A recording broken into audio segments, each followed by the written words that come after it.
OpenAI might have just made their biggest strategic bet yet, and it's not making AI smarter. They're shifting from raw intelligence with new language model updates to moving up the application layer to the top of the stack to try and make AI more useful. Just this week, OpenAI DevDay happened, and it's one of the biggest events of the year for companies like OpenAI, where they try to sell their vision and their new product features to developers all over the world.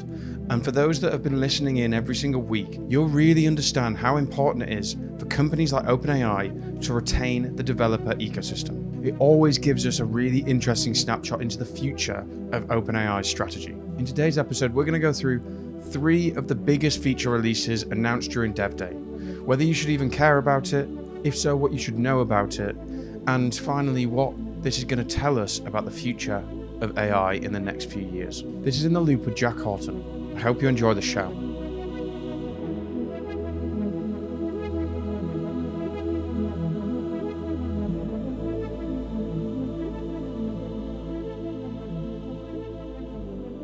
So let's start today's episode with the App Store announcement from ChatGPT. So what they actually launched was essentially this new feature of apps in ChatGPT that enables you to bring third-party applications from major companies like Spotify, Zillow, Canva, Booking.com, Expedia, Figma directly inside the ChatGPT interface. Now, I think what's funny here is that obviously they tried with GPT plugins, that failed. They definitely tried with the GPT store and that failed as well. So this is their third attempt at a platform strategy and ecosystem strategy around App Store ideas. And it basically lets you use the applications from ChatGPT and get the benefit of ChatGPT's intelligence and its context it has on you and other applications, plus the third-party applications context and intelligence. And so the key innovation here has been the deep context integration that they're enabling, or they're saying they're going to enable. So these aren't just, let's say Expedia or Zillow embedded into ChatGPT. They actually talk to ChatGPT and share information back and forth. So what they launched was an Apps SDK that enables developers to build this into ChatGPT. And it's all built on top of Model Context Protocol, so MCPs, which OpenAI has aligned with as an open standard, just like pretty much everyone in the industry right now. They've launched an app directory and apparently going to be soon bringing out monetization features, including the Agentic Commerce Protocol for direct in-chat purchases. I might cover this in a future episode, but it's another one of those model context protocols or agent-to-agent protocols that are emerging, but this time to standardize how AI systems can purchase goods via the likes of a ChatGPT. And this all makes sense. They've got huge distribution for third-party businesses and app builders and things like that. ChatGPT has 800 million weekly active users. The fact that that's weekly is ridiculous. And they've got 4 million developers building on OpenAI's platform of some sorts. And just a caveat to this, although I say building on top of, using their API. So they'll be using that API and many other providers. But just through the API, they're processing about 6 billion tokens through their APIs per minute. To put that in perspective, that's more weekly users and usage than TikTok ever had. And what I think is really important to understand about this is it really showcases the future of all software interactions. Because every application in the world, whether you're a B2C consumer product, or you're a B2B SaaS product, or you're a fintech product, a biotech product, whatever you do, it is going to be conversational. This is exactly what we do with our customers. We work with B2B SaaS providers and product management and developers and designers to enable them to quickly turn all of their technology into a conversational interface that controls all the features, gets context about users, takes actions in other applications. And we see this happening in real time. And I think this is just another major proof point along that journey. And think about it, in many instances, or use cases, you don't want to have to visit 10 different application interfaces just to get something done. And the demos were really cool too, I have to say. In one, someone logged into Coursera through ChatGPT and was able to watch educational content and courses. And they did the same with Zillow, which for those in the UK is the platform for people to buy and rent and sell houses. And they also did it with Spotify. And this follows really a pattern we've seen many times before with big platform providers, Facebook, Google, Apple iOS. And really what we can see is that we're in step 0 right now, which is crazy competition between, 5 to 7 to 8 providers in the world with no real winner yet. OpenAI has obviously identified their moat, context and memory, and they're trying to obviously press that advantage by opening up a third-party platform through their app SDK. But execution is going to be really important here.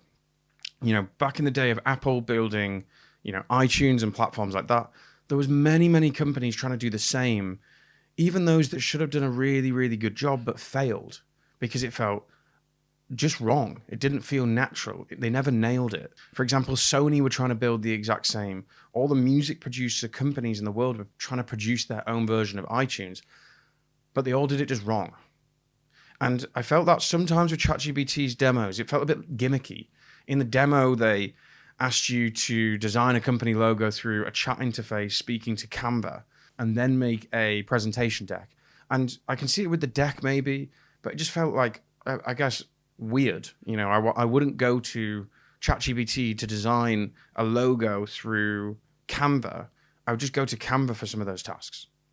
I think that really speaks to how people in the world should see this, which is that for many use cases, it's perfect for buying and finding and researching houses. But for many use cases, you just want to be in deep work mode and really engage with the platform. Now, that might change over time. ChatGPT's technology might evolve as to a point where you don't need to visit third-party providers. But what I think this speaks to really is OpenAI's bid to capture, just consume, in fact, all user context possible. So once users, experience Corsair with ChatGPT as their personal tutor, you don't want to go necessarily back to this standalone experience. And ChatGPT has all the context of everything. So the conversation running up to that, the interactions that happen during that and after that. It's how OpenAI could become the everyday assistant by owning all interaction context.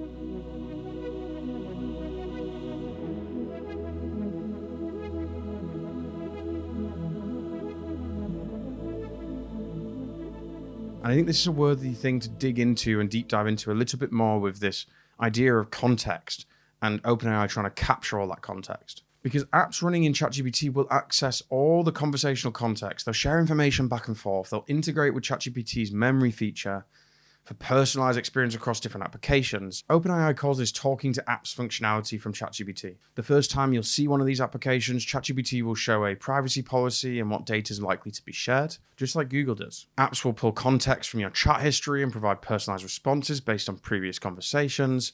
And what we're really seeing here is them trying to be that everyday assistant, but it raises really big questions. Because, some of this makes perfect sense. Using Zillow to look at houses, then using GPT to, look for data such as how close is this to a good park or school? Has there been any good restaurants opening soon? The AI has all that context from your house browsing and can provide very relevant answers. And I think once users experience this level of contextual help, going back is going to be quite tough. This is how OpenAI probably will start to really stress out the likes of Google. Because although Google is way out in front, things could change quite quickly over time. And as I said, at Mindset, we see this all the time. We've just launched a memory feature in beta. Our customers are turning their applications into essentially lots of different agents that feel like a single conversation. And as a user, you can navigate their applications through simple conversations and then hop into taking actions across other applications. And so it's really interesting how the type of technology and work we're doing alongside some incredible companies will actually start to be further developed and improved by the likes of ChatGPT bringing out this contextual awareness feature. And I assume most providers will start to do the same. So when we combine these two worlds of our customers' applications becoming conversational with these new features by ChatGPT and soon all of the providers, no doubt, technology will increasingly just feel quite human. Now, personally, I don't like the idea of OpenAI having all this context about me. I'm not a big fan about this idea. I'm not a big fan of my conversation history suddenly being used as part of web searching or the equivalent of modern day advertising as it probably will emerge in the next couple of years. Because the more details they have on me, the more they'll try to sell to me. For some, they love that. I always have my tinfoil hat on with these things. Because really, we never got social media right many years ago. And I think many of us regret the decisions or the lack of decisions, shall I say, that were made during that time on regulation, data protection, and privacy.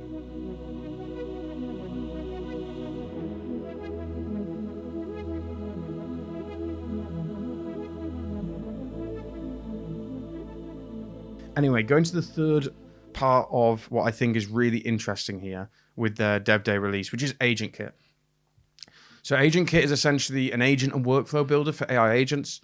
It included a visual agent workflow builder with drag and drop workflows, so think like NAN orchestration. There was a chatbot interface that you could put your workflows into to test and play and access those workflows. It came with an evaluation platform with trace grading, which can essentially score multi-step agent decisions and ensure that it's producing relevant and high-quality outputs. They've got a connector registry, which is their objective of trying to handle enterprise integrations. And they're also coming out the box with support for MCP, which is fantastic. And they're teasing the release of a reinforcement fine-tuning feature for specialized agents. So really being able to make them hyper-specialized at some use cases. I really like some of their approaches here. It's very similar to NAN, to Zapier, to Lindy AI. I'm yet to use the workflow builder from OpenAI, but I've used all the other main providers that are basically the same as that OpenAI set of features. And it'll be really interesting. It reinforces something we've been saying for a long time at Mindset, which is that anything to do with building agentic experiences must happen in configuration and not code. There are many cases that you want to build in code, that's fine. But really all an agent and a workflow is a series of different prompts using different tools and context of information at the right moment, and prompts being sent to the model to give the model context or hyper-specific context in that moment over a series of steps. That's all that's happening. All the magic happens in the language model layer. And we've got a workflow builder and an agent builder. So it's really good to see OpenAI further prove our belief that building agents should happen in configuration and not code. But one thing that I would say here with this launch is that it's extremely myopic, and it surprises me a little bit, to be honest. I thought that it had been a little bit more expansive because everything is just OpenAI ecosystem only. You can only use their models, their evaluation system, their deployment methods. It's all locked into their ecosystem. And although they're using some open standards such as MCP, their proposition really is once you're here in the OpenAI ecosystem, you can't really leave. And that makes sense given their clear strategy of making ChatGPT into that next major distribution platform, just like Apple did. And it makes sense because OpenAI is soon to launch their own product features with Johnny Ive, so the legendary designer behind most of the best Apple products ever released. All this further does is try and lock people in when people don't want that from a developer perspective, from a technology and vendor perspective. So I think it's going to be fantastic for internal use cases as a result, but not so much for those that want to be able to use many best-of-breed systems.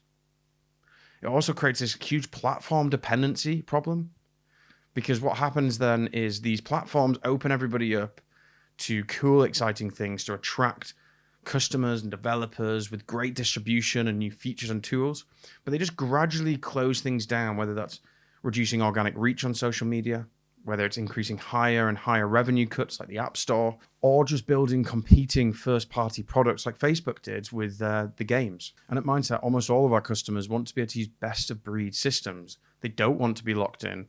Nobody knows what the next 10 years will look like. So you want to be able to build and create value over time and not have to rip something out because you're locked into an approach.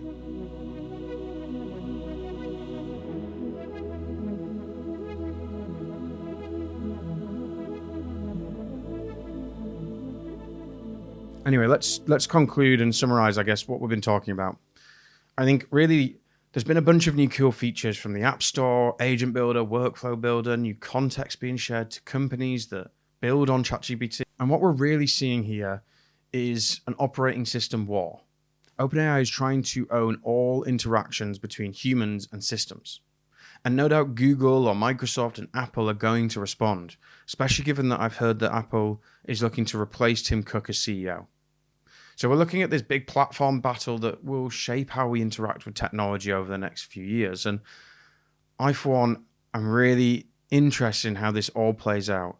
And I think what I've really been pleased with here is that this DevDay by OpenAI will only further open the world up to building agentic technology and systems and testing it out for themselves. Anyway, that's it for this week. I hope you enjoyed the show, and I'll see you next week.